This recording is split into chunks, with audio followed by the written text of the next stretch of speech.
বন্ধ্যাত্ব চিকিৎসায় আইইউআই বা ইন্ট্রা-ইউটেরাইন ইনসেমিনেশন একটা জনপ্রিয় এবং গুরুত্বপূর্ণ চিকিৎসা। এর অ্যাডভান্টেজ হচ্ছে এটাতে বেশি খরচা হয় না, খুব বেশি ওষুধ নিতে হয় না এবং কোনো অপারেশন নেই। যদি পুরুষের শুক্রাণুর সংখ্যা গতিশীলতা সামান্য কম হয় তাহলে আইইউআই করা হয়, কিন্তু যদি সেটা খুব বেশি রকমের গন্ডগোল থাকে তাহলে কিন্তু আইইউআই করে কোনো কাজ দেবে না। সেক্ষেত্রে আইভিএফ বা ইক্সির মতো চিকিৎসা করতে হবে। আমি ডক্টর ইন্দ্রনীল সাহা আজকে আলোচনা করব পুরুষদের শুক্রাণু কতটা কম হলে আইইউআই করা যায় আর কখন আইইউআই করা উচিত নয়। এই ভিডিওটা আপনারা শেষ অবধি দেখতে থাকুন, কারণ আমরা একদম শেষে দুটো টিপস দেব কি করে কম সংখ্যক স্পার্ম কাউন্ট নিয়েও আইইউআই করা যায় এবং তাতে আইইউআই এর সাকসেস রেট বাড়তে পারে। প্রথম কথা হচ্ছে যে আইইউআই করার সময় আমরা শুধু পুরুষের শুক্রাণুর সংখ্যা দেখি না, আরো দুটো জিনিস দেখতে হয়। সেটা হচ্ছে শুক্রাণুর গতিশীলতা বা মোটিলিটি, শুক্রাণুটা কতটা তাড়াতাড়ি সামনের দিকে এগিয়ে যাচ্ছে। আর একটা হচ্ছে শুক্রাণুর মরফোলজি বা শুক্রাণুটা দেখতে কেমন। এবার WHO ক্রাইটেরিয়া অনুযায়ী মরফোলজি 4% থাকা উচিত এবং আইইউআই করার সময় এই গতিশীলতা, মরফোলজি এবং সংখ্যার মধ্যে মরফোলজিটাই সব থেকে ইম্পর্টেন্ট। যদি মরফোলজি 4% এর কম হয় তাহলে আইইউআই সাকসেস রেট খুব কম হয়। এবার ধরে নিন যে মরফোলজি 4% এর বেশি আছে, তখন আমাদের কাছে ইম্পর্টেন্ট হয়ে যায় যে শুক্রাণুর গতিশীলতা কেমন এবং সংখ্যা কেমন। এই ক্ষেত্রে যেটা আমরা হিসেব করে দেখি সেটা হচ্ছে টোটাল মোটাইল স্পার্ম ফ্র্যাকশন। এটা কিভাবে করা হয়?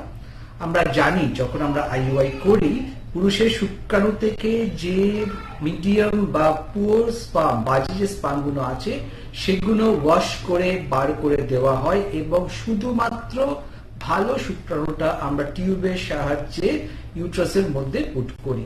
তাহলে এই স্পার্মটাকে ওয়াশ করে দেবার পরে আমরা দেখি যে এই স্পার্মের টোটাল মোটাইল স্পার্ম কি আছে, মানে গতিশীল এবং ভালো দেখতে শুক্রাণু কি আছে।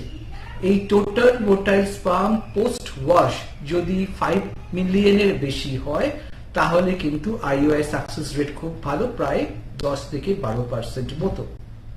যদি এই total motile sperm fraction less than 1 million হয় তাহলে আইইউআই সাকসেস রেট খুব খারাপ, 3% এর মতো। যদি এটা 1 থেকে 5 মিলিয়ন এর মধ্যে হয় তাহলে মোটামুটি সাকসেস রেট। আমরা যেটা আগে বলেছিলাম যে এই মোটামুটি স্পার্ম যদি থাকে 1 to 5 মিলিয়ন, আমরা কি করে আইইউআই সাকসেস রেট বাড়াতে পারি? এই ক্ষেত্রে দুটো জিনিস করা যায়। একটা হচ্ছে পুলড সেমেন স্যাম্পল। হাজবেন্ড দুবার সেমেন স্যাম্পল দেবে, এতে সেমেনের ভলিউম বেশি পাচ্ছি, আমরা বেশি স্পার্ম পাচ্ছি এবং শেষ স্যাম্পলটাতে স্পার্মের সংখ্যা কমলেও তার গতিশীলতাটা অনেকটা বেশি থাকে। তাহলে এই দুটো স্পার্ম স্যাম্পলকে নিয়ে যদি আমরা মিশিয়ে তারপরে পুল করে আইইউআই স্যাম্পল তৈরি করি তাহলে কিন্তু আমার টোটাল মোটাইল স্পার্ম ফ্র্যাকশন বাড়বে এবং আইইউআই সাফল্যের হার বাড়বে। আর একটা হচ্ছে ডাবল আইইউআই। যদি মাইল্ড মেল ফ্যাক্টর থাকে আমরা একবারের জায়গায় দুবার আইইউআই করছি একই সাইকেলে, তাহলে কি হচ্ছে যে আমরা 24 ঘন্টা বাদে যখন সেকেন্ড আইইউআইটা করছি আরো কিছু এক্সট্রা স্পার্ম যাচ্ছে এবং আমার আইইউআই সাকসেস রেট কিন্তু বাড়ছে। তাহলে যদি মেল ফ্যাক্টরের মধ্যে স্পার্মের গতিশীলতা বা মরফোলজি কম থাকে, আমরা যদি পুল স্যাম্পল অথবা ডাবল আইইউআই করি তাহলে আইইউআই সাকসেস রেট বাড়াতে পারি। তাহলে খুব চিন্তা করবেন না, আপনি আপনার ডাক্তারের সাথে আলোচনা করুন এবং আইইউআই এর মাধ্যমেও আপনার প্রেগন্যান্সি আসতে পারে। আপনি দামি আইভিএফ পদ্ধতি কিন্তু এড়াতে পারেন। সবসময় যে দামি জিনিসটাই ভালো হবে তা নয়, কারণ তারও অনেক সাইড এফেক্ট আছে। আপনারা আমাদের ভিডিও দেখতে থাকুন, আমরা এই বিষয় নিয়ে আরো বিশদে কিছু ভিডিও করব। নমস্কার, ভালো থাকবেন, সুস্থ থাকবেন।